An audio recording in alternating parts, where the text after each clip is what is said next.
Hey, everybody, and welcome back to the Always Bayern Chelsea show. Glad to be here with a new setup here. We got going, so hopefully there's no technical difficulties because we are preparing for our big, huge, massive, colossal live stream on Wednesday, Bayern Munich versus Chelsea. But this episode here today, Sunday, September 14th in the morning, got my cup of joe here, and we're ready to go talk about the weekend's matches. Bayern Munich thrashed Hamburg 5-0, and Chelsea drew Brentford 2-2. Jim, how are you? I am doing all right. It was a interesting weekend of football. You basically had, let's be honest, one match. Hamburg, are they really a team? Who knows? But Chelsea, a tough draw, and good for Bayern for absolutely rolling, continuing their winning ways. Yeah, it was definitely a good match for Bayern. For Chelsea, maybe not as much, but before we get into it, please like, comment, and subscribe on YouTube. I got this banner going on down here if all the tech works out. So we're figuring things out here, and yeah, just really doing our best to improve the show and grow a community of fans here. Really appreciate everybody watching, everybody liking, commenting, subscribing, all that stuff. So again, thank you very much. And yeah, I'm pretty much ready to get into it. If you are, maybe we start with Bayern Munich. Couple of late matches, to be honest, in America, and definitely would have been a lot later over there in Europe as well. Usually I'm used to waking up at 8 a.m. to at least watch one of these two teams, but this time still woke up early probably, but didn't end up starting the matches until 11:30 Central Time, so pretty crazy, and it was kind of a nice change of pace. Yeah, it was. I was actually a little bit rushed at the end there because I did go to the Milwaukee Brewers baseball game, which was one of the best baseball games I've ever been to. Obviously, the Milwaukee Brewers, best team in baseball right now. So sorry if you're a European sports fan only, but I got to talk about those Brewers for a second here because down 6-1, down 7-3 or 7-4 in the ninth inning, and came back, tied it up, won in extras. What a game. So yeah, my day was just filled with back to back to back events and man, what a game to be at. Go Brewers. Brewers are a wagon right now, no doubt about that. I was watching the game last night, and I'd given up about 18 times in that game. That's Thought the classic. vibes were off, as I sometimes can sense when vibes are off with this Brewers team. But they proved me wrong, and they've been proving everybody wrong all year. So not only do we have two insanely fun teams in Bayern and Chelsea, but we also got the Brewers. Yeah, and don't even get us started on the Packers. So before we make this a always Bayern, Chelsea, Brewers, Packers, Bucks, whatever podcast, why don't we just start off talking about Bayern? Does that sound good? Sounds great. All right, yeah. So Bayern Munich beat Hamburg, as we said, 5-0. Wasn't close at any point during the match. Wasn't a doubt in anybody's mind that Bayern was going to come through and dominate in this one. Just to mention the lineup quickly, Company went with a chalk lineup as I predicted, with maybe one exception, I guess, but Company pushed all the right buttons in this one. An amazing match for Vincent Kompany in terms of he put out the starters, they got out to an early lead, and then he could rotate them. I'm sure that was his plan all along, and it worked out. And not to mention, Kompany is a former Hamburg player before he was on City, so I think he only played for 3 teams in his entire career. So obviously some connections there, but yeah, Neuer was in between the sticks, and Neuer is back. I'm confident in saying that. He's back to being the best. He never really left, but last year had a lot of injuries, and even the last couple of years dealing with injuries and maybe not quite his best form, which is not quite his best form, is still one of the best keepers in the world, but at his best, he arguably is the best keeper in the world. So I think Neuer's back. I think he's proved it so far this season. Laimer was the right back. Upa and Tau were the center backs, and Stanisic was the left back. Great game from the back line overall. They weren't really tested, of course. Especially nice, in my opinion, for Ta, who I think has been struggling and struggled a little bit over the international break, to hopefully build up some confidence. But I think that back line is really going to be tested by Chelsea's attack, which is a great attack, and I think that we'll start to learn a little bit more about them after Wednesday. Midfield was Kimmich, of course, and Pavlovic, which Pavlovic, Goretzka, that's the one area where you don't exactly know who's going to start for this Bayern team, but it was Pavlovic in this one, and man, one of his best matches in a long, long time. Really great for him. Kimmich was great too, but I thought Pavlovic was even better, and amazing for Pavlovic, hopefully to gain some confidence in this one. The attack was Michael Olise, Serge Gnabry, Luis Diaz, and Harry Kane, and an outstanding game from the entire attack. All of them were firing on all cylinders, and their play was so fluid. It was so beautiful. This is how you want to see Bayern's attack look. So overall, just an outstanding game from Bayern. And as I said, Kompany pushed all the right buttons. Yeah, I don't have the stats in front of me, but I imagine no matter how you look at this match, whether it's statistics on paper, if you watch the match, this was never close. Bayern scored early and scored often in that first half, and they really dominated the entire way. It was almost as if Hamburg, it looked like they weren't trying. Like Bayern was so good, and maybe they're just a much, much better team than Hamburg is. So no disrespect when I say that they weren't trying, but that's how dominant it really was, that it seemed like this team couldn't get in the match at all. And I really am going to credit that fast start for Bayern to the right-hand side, because they were so electric at the start. Bayern was funneling everything to that right-hand side with Michael Olise, Konrad Laimer, throw Serge Gnabry in there, link up with Kane as well, a little bit with Kimmich, Pavlovic, but that entire side there, I think, is what enabled Bayern to be so good so early and really locked in early in that match. Yeah, I mean, like you said it, guns blazing right away, right out of the gate. Bayern was hot, hot, hot, hot. And yeah, really the whole entire attack I thought was incredible in this match. Hamburg, I think, is at this point more of a Zweite Bundesliga side than they are a Bundesliga side, and I say that with respect because they are a historical club, but and they can always turn it around, right? It's so early in the season, but I watched them play. I watched their match against St. Pauli as well last week, and they seem like a Zweite Bundesliga side to me. So it's good, that Bayern had this game and was able to get off to such an early start, like you said, starting with Gnabry's goal in the 3rd minute, and that's a contender for goal of the year. I think we probably both agree on that, but it was just a rocket of a shot from an insane angle. And usually you have one of two of those things being true, but both of them at the same time, to have a side angle and just fire a ballistic missile into the side of the net, pretty crazy. And Gnabry is peak form right now. He's 2020, he's London Gnabry, and he'll do this a lot, where he'll have a run of matches where he's at this insane level and then kind of dip down or get injured and go MIA for a while. But I'm going to give credit where credit is due, because amazing start to this season for Serge Gnabry.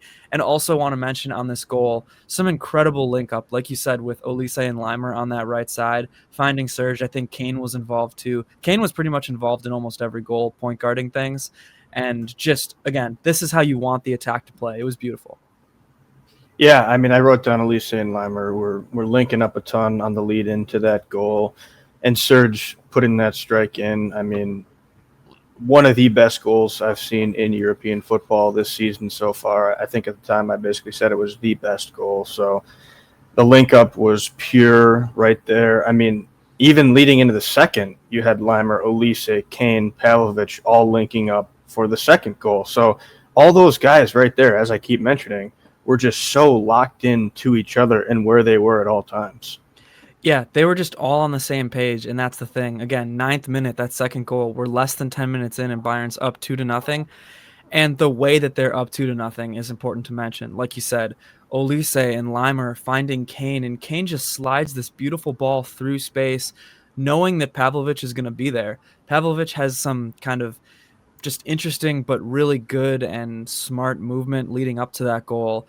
And then again, Kane just the best playmaker, the best goal scorer. Like I know I say this every episode, but like the way that he sees the field, this game in particular was an amazing showcase of all of his abilities. Again, his ability to play make, his ability to find space, his ability to score, to finish, all those things were on full display in this match. So, and another really good finish from Pavlovic too, to mention in this one.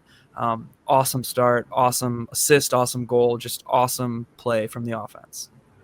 Yeah, and huge for Pavlovic, gaining confidence. He's still a young guy, still growing into his game, what he can provide in the midfield and in the attack. I think in general we haven't seen a lot from him in the attack, really besides that wonder goal that he scored a while back. So going to be great for him going forward. And just the chances Bayern was getting early in this match. I mean, huge chances. Olise even had another chance that he would tell you that he should probably bag right in the beginning there. So everything Bayern was doing was leading to big chances. Yeah, definitely. And Olise, great match. I'm not taking anything away from him. He struggled, I think, a little bit on his finishing. If you want to be nitpicky, he had 2 or 3 shots in this one that I think, like he said, he would tell you that he should make. Yeah, there was that one, and Bayern was just peppering in attacks at that point. Hamburg had one good chance when it was 2-0 that I can remember, where Stanisic kind of got turned around. Todd did a good job then of kind of like locking down the runner and slowing him down, allowing Stanisic to kind of get back into the play. And then with the two of them there, he just wasn't able to put off a good enough shot, and Neuer was able to easily save it. So that was maybe their best chance the entire game that I can just remember off the top of my head, to be honest with you. Because after that, we saw Kane's penalty in the 26th minute.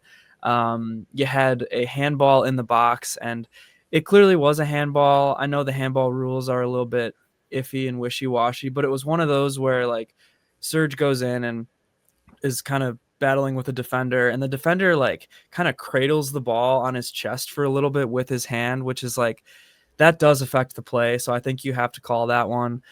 They didn't at first, and I was confused, but eventually they looked at it, called it. And when you see the opposite angle that the ref was at, you can see that it was a handball. With his back to the ref, it was kind of hard to see. But yeah, so there's that penalty. Kane comes up and just fires in a shot hard to the corner. Goalie guesses the right side, gets a good jump, and just still isn't able to save it. Yeah, nice pen from Kane. The run-up was perfect and put in a perfect spot. Adding insult to injury, if you're Hamburg, really, it's unfortunate that happened. Players not trying to do it, but it's a handball every day of the week. As bad as VAR is, a lot of times it's the right call. I do want to go back to that chance for Hamburg because, you mentioned it, Stanisic does kind of make an error leading to that chance for them. And I do think a better team is going to put away that chance. I actually wrote down that I thought they should have done a lot better and potentially even have scored. And looking back, it reminds me of the first Chelsea chance against PSG in the Club World Cup final, where you're going with this over-the-top ball. It's misplayed by Mendes, who's the left back for PSG. Gusto is able to get the ball. He goes down, and then we know he shoots, gets deflected, then finds Palmer. So it was actually kind of an identical type play where Stanisic just barely misplays it, then the guy's able to run. So potentially that is something that Maresca could be looking at.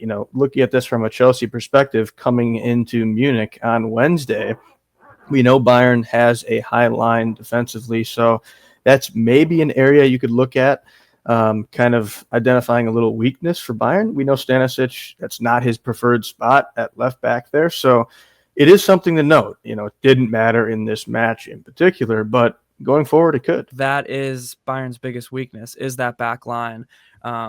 You have Stanisic and Laimer who get themselves in positions like that quite a bit because they're so far up the pitch and so aggressive that a lot of times their positioning isn't great and they're struggling to run back on a winger who's making a run. And obviously, like, Davies will get back there every time because he's one of the fastest players in the world. But you have someone like Stanisic and even Laimer, who is fast, is just not going to be able to make it back. And then you leave the center back so exposed, and Ta just isn't fast enough so far this year. He hasn't showed me that he's fast enough to cover stuff like that all by himself against the better teams. Obviously, he did a great job in this instance and shut him down. You're right. That is the way to exploit Bayern Munich, I think. You have a long ball or you have a mistake from one player and you're in. And the better teams will make them pay. And I think a team like Chelsea, I think Chelsea's attack is just good enough to make Bayern pay for sure with stuff like that.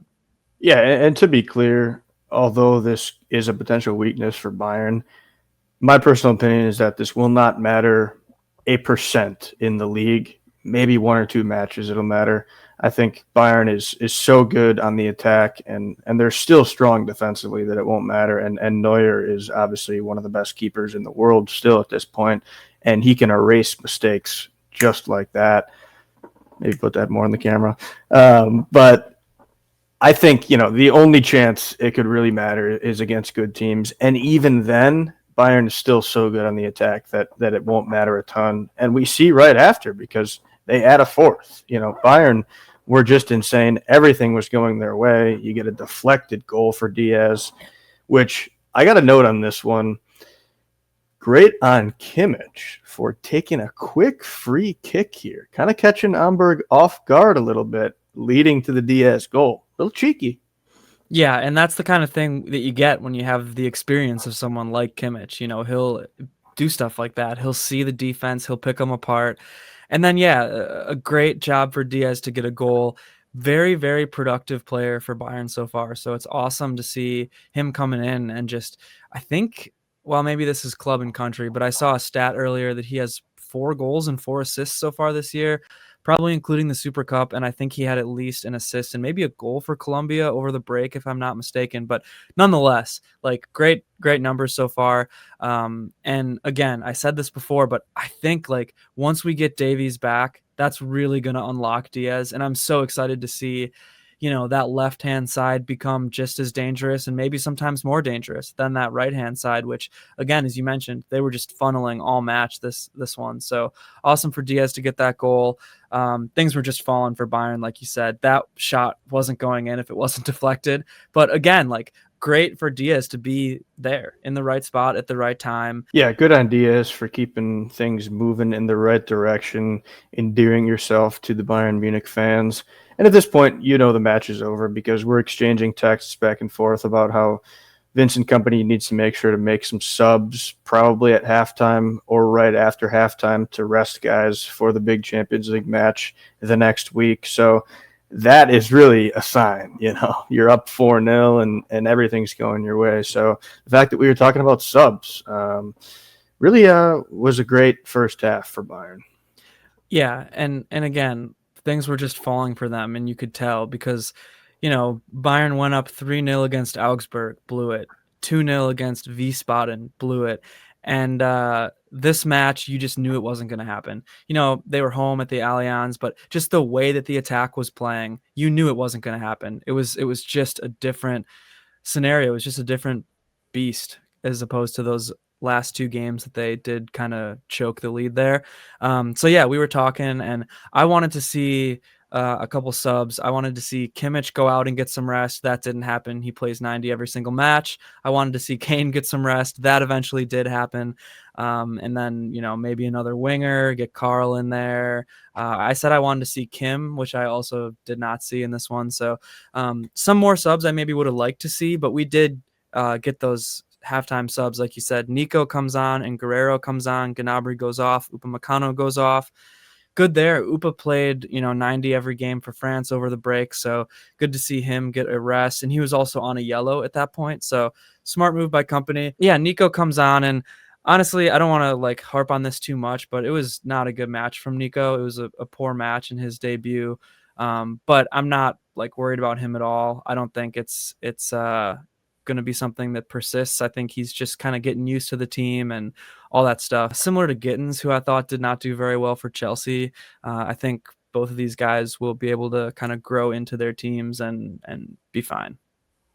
Agreed. I was never expecting Nico to be incredible in his debut. He needs time to work with his teammates, figure out how things are going to work. He's going into this match, kind of was a 2-striker system when he first went in. He was the guy further up the pitch. Kane, we know, likes to drop deep many times to be more involved with playmaking. So that was kind of what I was seeing when he first came in until Kane left the pitch. So, Nico, I think he had some nerves. His first touch was so heavy. It was insane.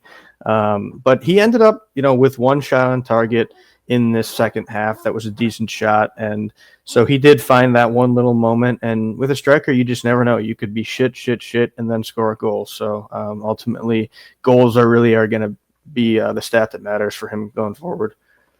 Yeah, and speaking of goals, we did see the 5th goal come shortly after. 62nd minute, Kane completes, I don't know if there's a German word for this, but there's always a German word for, like, perfect hat tricks and all this stuff. He gets an open play goal, I guess. So he had an assist, a pen, and an open play goal is where I was going with that, which is probably nothing, but, just nice to see anyways because he deserved a goal with his performance in this one. And, yeah, a really awesome goal. The assist there was from Michael Olise, which again, great link up between the two. Kane's first touch on this goal was insane. It was his classic thing where like somebody passes him a ball from pretty far away, and his first touch out of the air just beats the defender and just creates an opening. And so yeah, he like volleys it out of the air the opposite way you think he would, and then creates that like micro amount of space, which for Kane is enough to slot in a perfect finish in the corner of the net. So again, like just stuff that you almost take for granted or you maybe don't notice when you kind of watch live, but then you go back and look at it and you're like, man, that's just such a special play. So Kane gets the goal there. It's 5-0 in the 62nd minute. Yeah, Elise gets an assist here, and it was a nice assist, but this really is a Kane individual goal because the play starts all the way back on the defensive side. Kane has the ball, makes a pass to somebody, ends up getting the ball back, basically dribbles down half the pitch. The ball finds Elise eventually and gets back to Kane for the goal. So Harry Kane started that play and ended that play. It's what you want to see from Kane. He's one of the best players in the world, and he showed it on that goal. Yeah, and he had one of those, I believe it was against Augsburg too. I almost said last week, but that wasn't last week because we had the international break where he starts the goal literally in the defensive like line and ends up finishing it too. So yeah, just truly unbelievable stuff in terms of all around play. And I won't continue to glaze the guy because I do that every week here, but just insane, just truly insane stuff. Then we see some more subs right after that in the 64th minute, which was great to see. Carl comes on, which I was clamoring for, and Bischoff comes on as well. Unfortunately, Guerrero did pick up an injury, so he had to go out after being subbed on. And Kane also goes out, which is awesome, awesome, awesome. You're up 5-0. Give the guy some rest. I don't want this guy to get worn out because he is the motor of this offense. You know, as I said, he's the playmaker, he's the scorer, he's a defender sometimes, he's literally everything. I will say, no goals or assists from Carl, but the kid is special, and I can just see it every single time he plays. He is so special. A few minutes after he came in, he almost had an incredible goal, like bending into the top corner, but the keeper actually made a really nice save. So Carl just continues to impress me. Again, didn't get on the score sheet, but was just a nuisance for the defense and almost scored minutes into his time on the pitch. Yeah, he looked like a great player in this match. I think if you're Vincent Kompany, you need to find a way to get this kid some minutes in the league, in the Pokal, whatever the case may be, maybe even Champions League against a lesser opponent. You just need to find a way to rest Elise a little bit. This kid is a good replacement for Elise. He's not Elise, but he shows a lot of promise, and I think it's going to do wonders for you if you get him the minutes that he deserves. Yeah, and one thing that I really like about Carl too is he's not afraid. I don't know what his stats were in this one, but there were times earlier this year where he actually like lost the ball quite a bit, which normally would be bad, but for me, it's only bad if you lose the ball a lot and then you kind of go into a shell and don't do anything else afterwards. But he just continues to attack and be brave and make chances, even with losing the ball. So again, it's not something that I like want to see, but it just shows me that he has the right attitude, and I think Bischoff has the right attitude as well. Coming on there and just it wasn't the best performance from him, but it wasn't bad whatsoever. And just every time I see him, I'm inclined to want to see him more, basically. So again, good from Bischoff, and then you also see Sacha Bouet come on. Diaz comes off there, so again, good to get him some rest. A lot of international play, but the second half overall was just slower after that point, which you would expect. Bayern brings in these subs. They're still making chances, but it was just slower, and no more goals fall, and the match ends 5-0. So pretty much everything you want to see from a Bayern fan. Great attack, solid defense, subs come on, you get to rest some guys, and and head in hopefully to the Champions League matchup next week strong. Yeah, second half, really nothing to note, to be completely honest.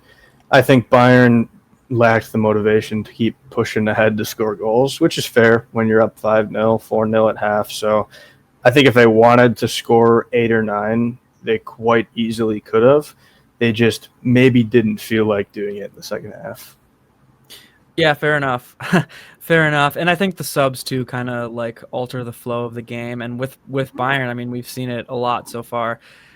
Things just kind of tend to fall apart when some of these key guys go out. And, I'm not going to like talk about that too much or harp on it because it was such a good game. So there is that. It's kind of to be expected. And just overall, got to be happy with that performance.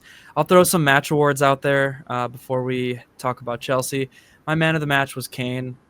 Nothing else to say that I haven't said about him. My Robin of the match actually was Pavlovic. I thought Pavlovic was awesome in this one throughout. His vision is great in the midfield. His passing is great. The way that he just sets up play is great. And again, like so huge to get him back and have confidence again because he hasn't put up amazing performances so far this year. He hasn't been bad, but he certainly hasn't been this good. My underrated player of the match is Serge Gnabry, opening things up with that goal, and the guy just gets so much hate day after day that I feel like he's always underrated. I would say Goretzka's the most hated guy on Bayern Munich by the fan base, but I would say Serge is the second most hated. So to get him out there and just, again, continuing the strong start to his year is awesome. My defender, I'm going to give it to Laimer with a special shout out to Ta. Laimer just was more involved because of the nature of his game, his aggression, his position, whatever you want to say, his link up with Olise. But Ta was super solid, and, I could easily see you giving it to Ta.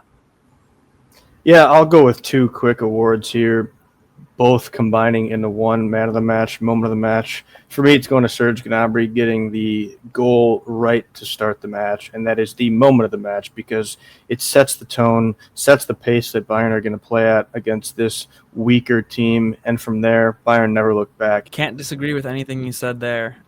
Shall we talk about Chelsea and Brentford now? 2-2 draw. Yeah, let's do it. It was a 2-2 draw, as you mentioned. North London, I've been talking about it a lot. Chelsea to start the year, staying in London, which is huge. And unfortunately, they haven't really taken advantage.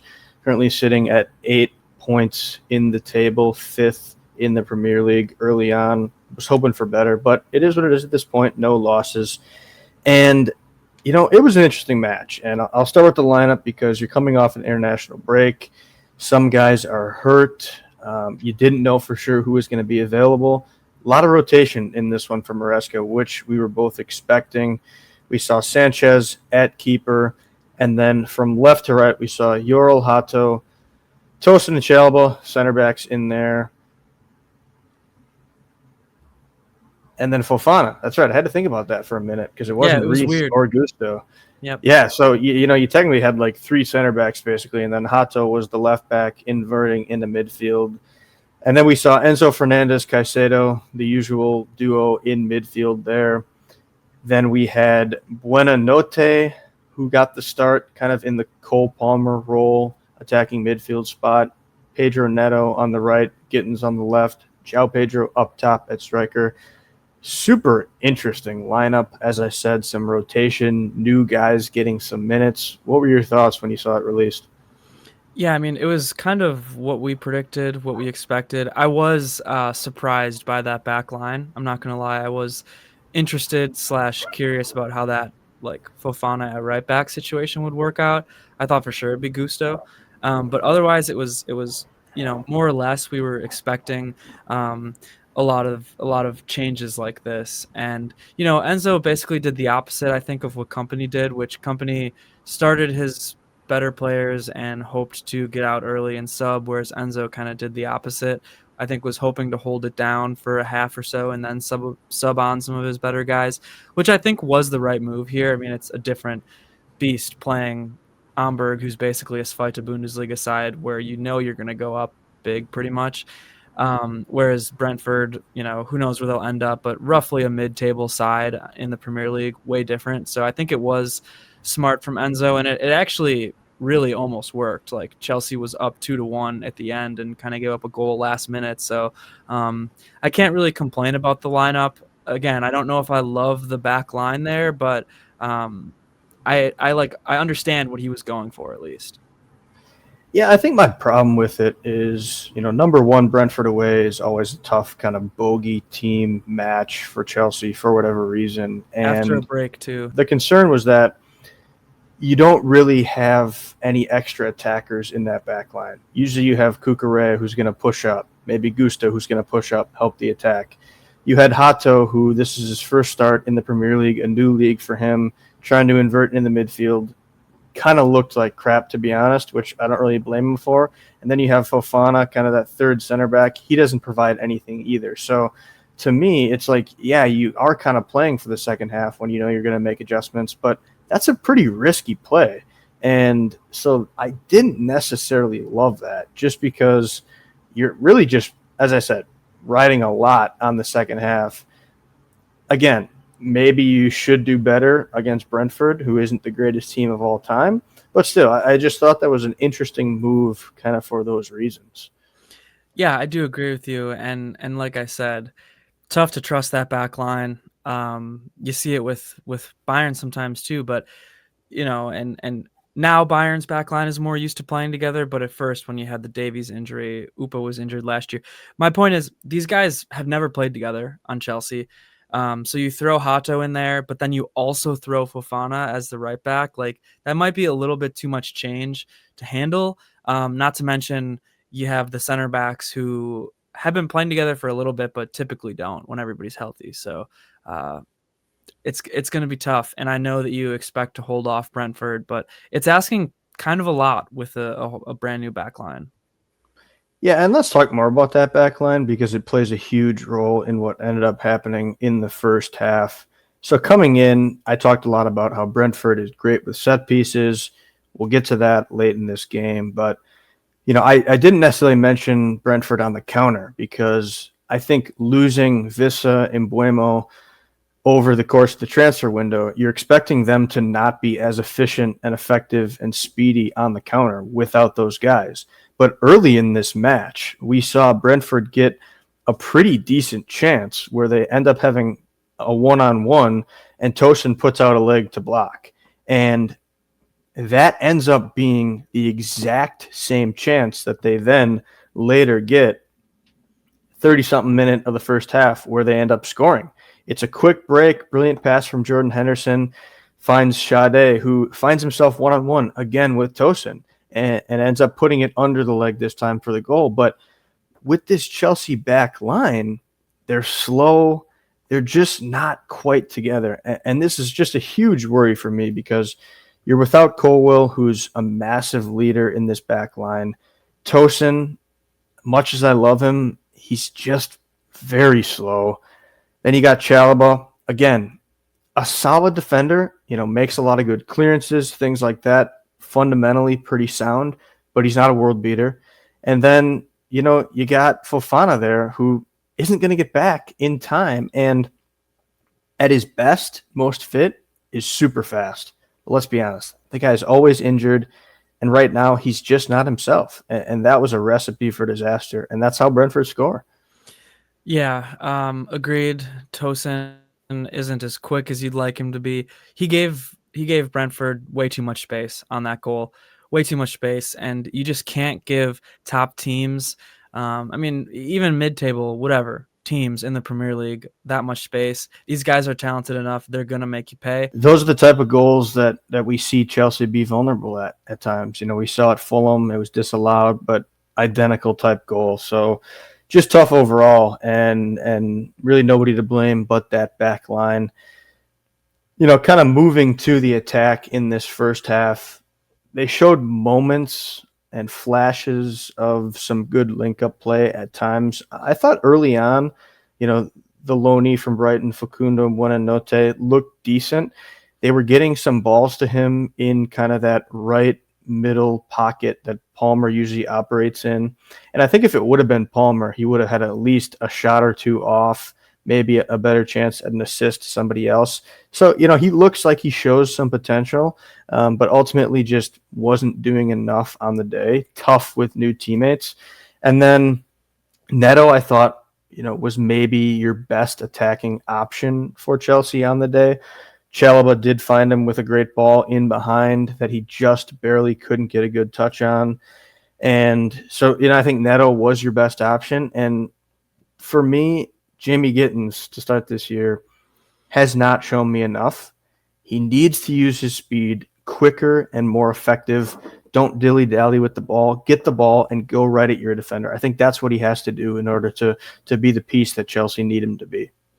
I agree, yeah. I think it's a little bit maybe on Enzo, maybe a little bit on the teammates, but for sure mostly on Gittins.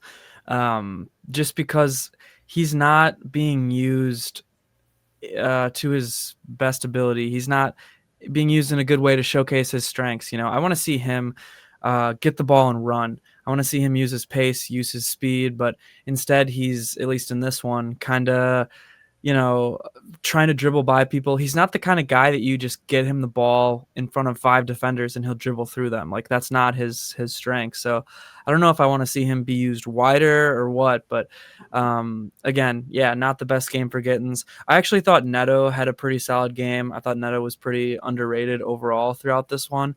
And then, yeah, in that first half, I think Enzo Fernandez as well was pretty bad. I thought he turned it around in the second half, but first half was just not progressing the ball, was like losing the ball, kind of making bad like runs and like challenges and stuff. I don't know. I didn't like what I saw out of him in that first half. Again, turned it around. But yeah, then you have like João Pedro, who was almost non-existent for most of that first half, and same with Buonanotte. I didn't really have much to note from him in that first half either. Yeah, I think going back to Gittins, the tough thing for me is I think he is being put in pretty solid positions. I understand these matches haven't been super open back and forth where he maybe will thrive, but every time he gets the ball out there, if he goes right away, he's got one defender to beat, whether he's way out wide or a little closer in. But as I said, I think if he just goes quicker, he'll have more success. If you just sit there with the ball right away and let a second defender come over to help, yeah, then you're obviously not going to do something great with it right away. So I think he just needs to figure that out and maybe be a little bit better in his decision-making there. And, I'm not panicking at this point. It's 4 Premier League matches into the season for him, so he's got a long way to go. But, I think in general, it's kind of a little preach of patience here for the entire squad, because when you bring guys in together, they are going to need some time to mesh, and I think hopefully we will see that over the coming weeks here with Chelsea. Yeah, the thing is too, like, I don't know, Hato was non-existent as well to me in this one, and maybe Cucurella does a better job of inverting, and that can push Gittins out to get the ball and operate better. But again, like you said, he needs to make that decision fast once he gets the ball, and he needs to go. So, I don't know if Cucurella being more of a presence will do that, but you have to hope, and you have to hope Hato, like you said, just gels better too, and the whole team gels a little bit better going forward. Yeah, I read some limited info about Hato coming in, and I don't want to rag on the guy at all because he's new to this league and he's going to need time to learn. And I think we're used to Cucurella just being such a great left back. I think he probably is the best left back in the Premier League right now. So what he provides defensively and in the attack is so strong. So I think it's just tough for Hato because he's got to find his own way in whatever he can provide for this Chelsea team. And it will be different than what Cucurella provides. So we did see that, thankfully, in the second half for Chelsea. I don't have it up right in front of me, but I think they brought on Reece and Mark right at half, taking off Hato and Fofana. And George. That's right. And George also came on for Buonanotte. So we heard from Maresca after the match that Fofana was only ever going to play 45. Same with Hato and Buonanotte. Fofana, because he's injured all the time, coming off all that. Buonanotte, Hato kind of meshing with the new team. They were just going to need some time. Hato, new league. Buonanotte, probably not up to fitness from when he was at Brighton, but those were the subs that were made. George, to me, is a nothing burger, will always be a nothing burger until he shows me more. But James and Cucurella, they just make you feel good inside. They really do. They're so strong. Chelsea need them. I know what you're going to say about Reece, and it's true. Him and Cucurella, they just make your team so much better when they're on. Yeah, it's almost a little bit of a joke at this point, but there is like seriousness to it, and I do truly believe that James is Chelsea's most important player, but Cucurella too, like you said, they come on and the match in the second half, and Enzo, I'm sure, talked to the team at half. I'm sure he had a hand in this too, but the match in the second half was almost like a different match. I mean, first half was mostly boring, Chelsea pretty much doing nothing on the attack, but James and Cucurella, like you said, a calming presence, but they also just contribute into that attack and like start play from the back, which is what you need if you're going to score a goal basically in the Premier League against a team like Brentford, who's maybe a little bit more compact. And yeah, I mean, again, completely different half. They come on and Chelsea instantly looks just more shored up and just better overall. Yeah, Chelsea looked like a different team, which makes sense when your best players come on. Ultimately, Palmer comes on as well. We know he is Chelsea's best player, their biggest threat in attack, essentially. When he's on, everything changes. And I had mentioned that, Buonanotte was getting in good spots at times, and that if Palmer would have been in those spots, it's a different ballgame. And we saw that in the second half. Palmer, I believe, came on for Gittins, correct? He did, yeah, and the offense kind of shifted a little bit with George too. Yeah, so at this point, you kind of have George. He was playing some center forward before Palmer came in. Then I think once Palmer came in, it was Pedro kind of until he came out back up top. I think George went over to the left wing, Neto, kind of right wing, and Palmer at the 10. But there was some mixing and matching in there as well. I saw different players at different spots at times. So it was interesting, but we know with Palmer, he can make something out of nothing. And, eventually Chelsea do get a massive, massive breakthrough. I don't have the minute written down, but it was an Enzo pass from the right-hand deeper side into the box, loops in. Pedro doesn't quite get ahead on it, but does enough to battle the ball. It drops to Palmer, who fires it in, and it was the break Chelsea needed. It really was, because you're sitting here thinking, man, are we just going to not score any goals today? And thankfully, the dam did break there. Yeah, 61st minute. Palmer comes in, I think, around the 55th or something, but scores that goal, I think, in the 61st. Yeah, the offense just looks instantly better when he's on. And again, also credit to James, credit to Cucurella, but Palmer comes on, they get that goal, and finally you're kind of like moving to the edge of your seat and you're thinking, all right, this Chelsea team is going to be firing again. Yeah, and with Cucurella, you see him at times in the second half getting way up the pitch, and I thought there could have been moments where he could have had shots himself, and we were never seeing Hato in any of those positions. Yep. Whether they told Mark to just push up higher than they were telling Hato, I can't necessarily comment on that, but I think he's just so comfortable doing that, and so that's what he was able to do. And then with James at the back there, you just feel safer, and I think that just allows the defenders to kind of be themselves more. And so I think, again, those two players coming in were so massive. Yeah, well, Palmer, you have different styles too. Like with Bayern, when Ito was playing, I never, because Hato, right, is a left-footed center back as well as a left back. Yep. Yeah, I'm sure he's not as comfortable inverting, and I felt like that with Ito, when the one match he wasn't hurt last year, Bayern played him against Leverkusen, and it was a match where Bayern was just midweek, Champions League, third match in 8 days, just trying to get a draw, and that was like a great defensive performance, whereas obviously Davies is bombing up and down like Cucurella does. So yeah, I just wanted to note that with the being a true left back versus a left-footed center back. And I don't know enough about Hato to really say, but that's kind of just what it reminded me of. Yeah, that's a good point, and I think it's what we'll see as the season continues on how they use Hato compared to Cucurella. And we did see 75th minute. I do have this written down. Palmer misses a huge chance.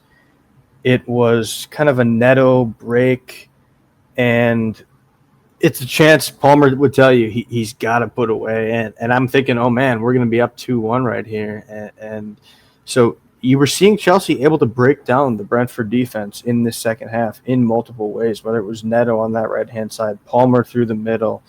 Even Enzo looked so much better in the second half. So he was doing a lot of playmaking as well. And that, to me, is a positive moving forward into this next week. Yeah, definitely. Palmer, in my mind, had 2 shots that he could have made in that second half, as well as the one that he did make. Second one was more similar to what I was saying before about Olise with Bayern, where it's like it's not like a gimme of a shot, but a guy like Palmer, a guy like Olise can and oftentimes does make shots like that. But the first one in the 75th, like you said, should have made. I mean, he just should have made it. But he did score that first one, so you can't be like overly harsh on the guy. Yeah, that other one was much later in the match, kind of a really tough, short hop ball right to him. So then he skies it. And again, he would probably tell you that he should put it on target, ends up not. But we do see a massive moment by arguably Chelsea's best player over the last couple seasons, a guy that doesn't score a lot, but when he scores, they're insane goals. I mean, this guy's goal catalog, they're all bangers. They're all bangers. Caicedo, we went nuts when this goal went in. It was – I'm trying to think how this play ended up happening. Oh, so this is when Garnacho comes on. Oh, yeah. He comes on for Pedro, Nacho cheese. So we're like, oh, man, Pedro comes off, whatever, probably needs some rest after Brazil. Nacho Cheese, who I had predicted to score in the second half, comes on, immediately makes an impact, finds his way down that left wing, cuts the ball across with his left foot. Brentford defender tries to clear the ball out, finds his way to Moises Caicedo. Banger of a goal from Moises. Absolute banger. Yeah, I mean, we were talking about Serge Gnabry's ballistic missiles, but there might be some coming from Ecuador, right? Yeah, okay. There might be some coming from Ecuador as well, because man, oh man, that one was just, I thought it was going to burn a hole in the back of the net. You have the security guard or whatever, the guy in the orange vest behind the goal, totally flinching. Like, he thought it was going to burn a hole through the net and smack him straight in the face too. So awesome shot by Caicedo. Awesome moment. Definitely Chelsea's moment of the match in this one, because yeah, this is later in the match, 85th minute, I think. And yeah, I mean, you think that Chelsea just won the match, but unfortunately that wasn't to be the case today. Yeah, I mean, I thought we had escaped the G-Tech Community Stadium with 3 points, and it would have been a massive 3 points. Would have been absolutely huge. Moises would have been the hero on the day. And, we haven't talked a lot about Moises, but he was tremendous once again. Just does all the little things correct defensively. Yep. All match. Tackles. Yeah, all match he was solid. Even in the first half, I thought he was like the one guy that was really solid. Yeah, me too. And here's where we're going to talk about something that I correctly brought up in our preview, was that Brentford love to score from set pieces. And we've also talked about how the long throw-in has been a huge part of not only the Premier League, but just football in general this season. It might be back. It might be back. And we get it in extra time here. 93rd, according to my note. A long throw-in, and let's be clear, a couple things to complain about. Number one, these throw-ins. You got to force these guys to back up where the ball actually went out. I get you have some space, but this guy just kept walking down, making him get closer to have a better throw-in. That's a little BS in my opinion. Nonetheless, he throws it in, takes a deflection off a Brentford head, finds its way to the back post where Garnacho's asleep. Maybe Reece James can do better, but let's be honest, the Chelsea defenders did not defend this well at all. Congested to the ball, which is how things always break down on long throw-ins. Yeah, I would agree with everything you said there. I'm putting probably most of the onus on this one on Garnacho for not marking, but James also should have cleared it, in my opinion. Unfortunately, missed it, and I'm rarely critical of James, so take that as you will. But yeah, I mean, it was sort of similar to the second goal, I believe, that Germany gave up against Slovakia. After Serge scored for Germany or no, it was the equalizer, I think. Serge scores, puts him up, and then doesn't mark on, I think it was a set piece, maybe not a throw in, but regardless, corner actually, maybe. But regardless, yeah, a ball just sneaks back to the kind of almost far post, and a man is left unmarked and just scores. And it's just such a bummer to have an equalizer in that way. Yeah, such a massive let off because the way it happens is so painfully brutal for Chelsea. And it's just unfortunate because you fight back, and that's a tremendous job of fighting back. It still is getting a draw, but very, very disappointing to end it like that way. The other thing that I will complain about, as I said, there's a couple things. It kind of came out after the match that, technically this was an offside play because you have Quatara on Brentford, who is in an offside position when the ball is thrown and then makes a play for the ball, goes up to head it. So he was the guy kind of by Reece James. When you're offside and you go up to make a play, that is offside and the play should be blown dead. You'll see this a lot of times like on super long balls from goalkeepers. And a lot of times the guy's offside, he'll kind of go up to make a play. He doesn't actually even touch it, but the sideline ref will blow it dead because he did make a play. Even if the defender gets it and controls it, they'll oftentimes call the offside because you can't even make a play on the ball. And that's exactly what happened here. I've seen multiple accounts at this point say, yeah, VAR definitely screwed the pooch on this one. It's unfortunate. You can look at this a couple ways. Chelsea got an advantage against Fulham. Now they get a disadvantage against Brentford. Kind of evens out. Nonetheless, in the moment here, you can just look at it as Chelsea got screwed. And ultimately, you have to defend better, and that's what you're going to take away from this. But I did have to bring that up and note it because it's going to be something we discuss throughout the year about VAR. We're through 4 weeks. 2 games have been massively affected by VAR. That's insane. 50% of games so far. Yeah, I didn't notice it live, but I take your word for it, and it is unacceptable. I mean, if that's the rule and it doesn't get called that way, that's no good. That's not how the game is supposed to be played. And unfortunately, yeah, we've seen some really consequential decisions or indecisions maybe made or not made by VAR in the season so far. And I don't know if it's going to get better. If I was a betting man, which I'm not, I would say it isn't going to get better, to be honest with you. Yeah, I don't think it's going to get better. It is what it is at this point. We'll just have to do our best. And as I said, this is on Chelsea. You have to defend better. You have to take the game into your own hands and win it. Don't let the refs decide the game for you. Don't let the other team decide the game for you. So I think Chelsea would agree with that. You have to win those matches if you want to win the league as well. So I think Chelsea are in a fine spot. 2 wins, 2 draws at this point, no losses. Easier start to the year, so you're going to have to, probably win some matches against tougher opponents coming up here. But, I still like the spot Chelsea are in. Yeah, as long as VAR doesn't blow it for Bayern in the Champions League Wednesday, I think I'll be fine. No, but seriously, yeah, it is maybe not exactly the start you wanted for Chelsea, but also not the worst possible start. So you kind of, you take it and run at this point, and you really gotta show up better and stronger against some of these better teams in the Premier League. I will say, if you want to be in a title fight, which is, I think it's going to be tough with Liverpool this year, but regardless, like, you got to show up stronger against some of these better teams because you probably won't get a point against some of these better teams if you play like this.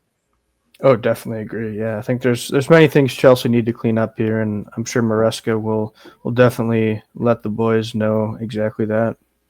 Yeah, so do you have any match awards for this one? I just jotted down a couple. For me, I have Caicedo as man of the match. Yep. Robin, I'm giving to the duo. The duo. I don't know. I almost said duality. I guess it's kind of a duality. The duo of James and Cucurella coming in at the second half to kind of change things for the team. Underrated, I'm actually going with Neto. I think I want to say I think Palmer had a solid match too, but I did think that Neto was at least providing some life into that offense for a lot of the first half when a lot of players weren't. He was laying in crosses and there was really just nobody there to receive them.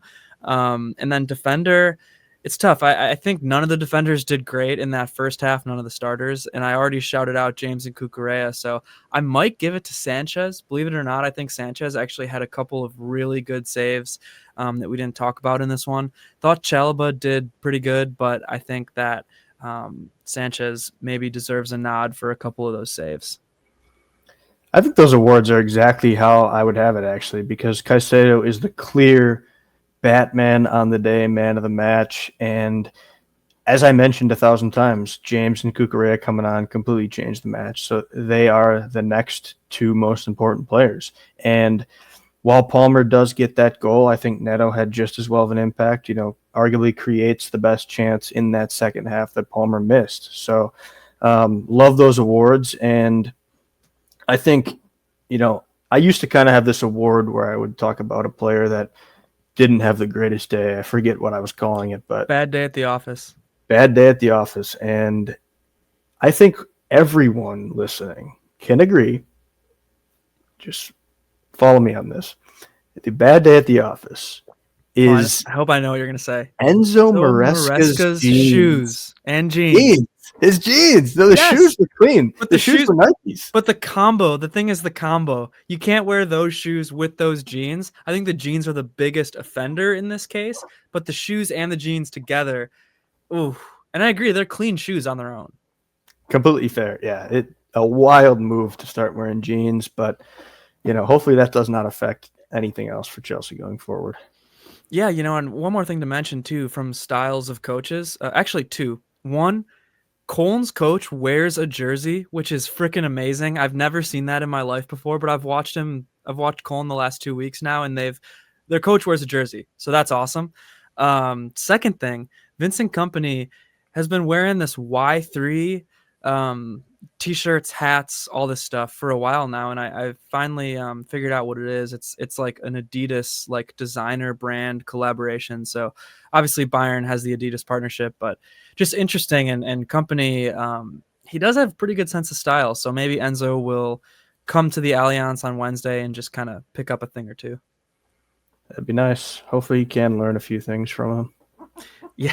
Yeah. So I think that's going to be it for us here today at Always Bayern Chelsea. Please subscribe, please like, please comment. It's all down there on the banner. We're up in the ante, we're up in the quality, and maybe more importantly, we are streaming the Bayern Chelsea match on Wednesday. We're going to give you a preview next week, but that stream is going to be something special. It's going to be something electric. It's going to be something maybe, not even maybe, definitely groundbreaking. So please, please, please like and subscribe and tune in for that one. Do all those things. Watch us on Wednesday. It's going to be insane. Up the Chelsea. Mia San Mia.